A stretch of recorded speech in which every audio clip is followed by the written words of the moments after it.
Asal-usul lato-lato. Teman-teman, apakah tahu, kalau lato-lato bukanlah permainan baru?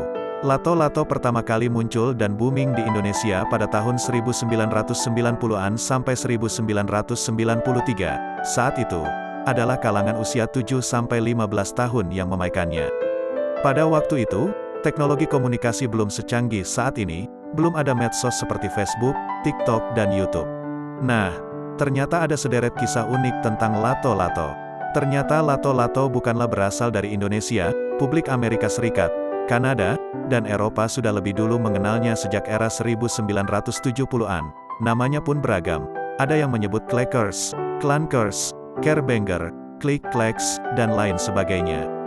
Kepopuleran clackers atau lato-lato secara internasional merambah ke Indonesia. Sekitar tahun 1990-an, mainan ini mulai dimainkan oleh anak-anak Indonesia. Lato-lato merupakan permainan yang asalnya dari Amerika Serikat. Salah seorang penemu mainan hebat di era lato-lato adalah Marvin Glass asal Chicago, Amerika Serikat. Dia adalah seorang pengusaha mainan terkenal dan tersukses pada masanya dengan perusahaan besarnya Marvin Glass and Associates, MGA, perusahaan desain dan rekayasa mainan yang berbasis di Chicago, Amerika Serikat. Mainan lato-lato juga dibuat oleh perusahaan Scotty, Inc. Saat itu orang-orang menyebutnya mulai dari clackers, click-clacks, knockers, carebanger, dan clankers. Penamaan ini kebanyakan berdasarkan dengan merek dan nama yang telah diberikan oleh pabrik pembuatnya masing-masing. Ketika permainan ini mulai masuk ke Indonesia, Clackers Balls Toys disebut lato-lato. Di Indonesia, kebanyakan nama permainan ini hanyalah proses asimilasi dan penamaan dari warga lokal di berbagai daerah. Permainan asik, tapi berbahaya dan mematikan. Pada tahun 1968, muncul lato-lato dengan bahan yang terbuat dari kaca temper.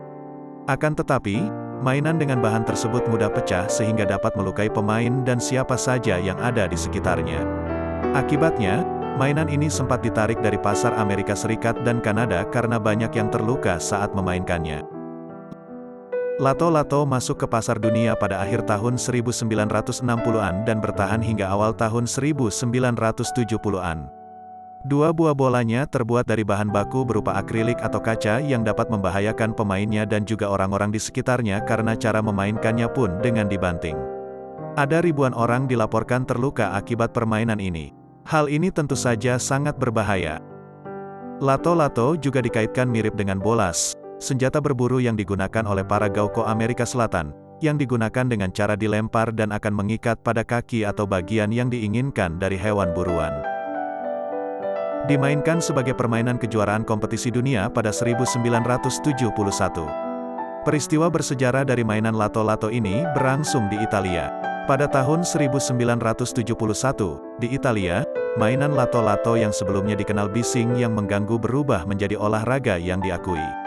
Pada tahun tersebut permainan berisik ini dianggap tak mengganggu dalam negeri Italia, bahkan menjadi olahraga yang diakui.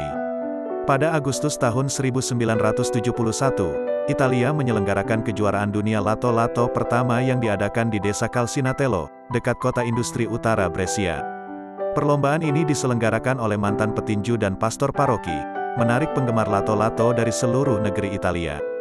Selain tuan rumah Italia, lomba ini diikuti peserta dari Belanda, Prancis, Belgia, Kanada, Swiss, dan Inggris yang datang untuk membuktikan kemampuan mereka bermain lato-lato atau clackers di mata dunia.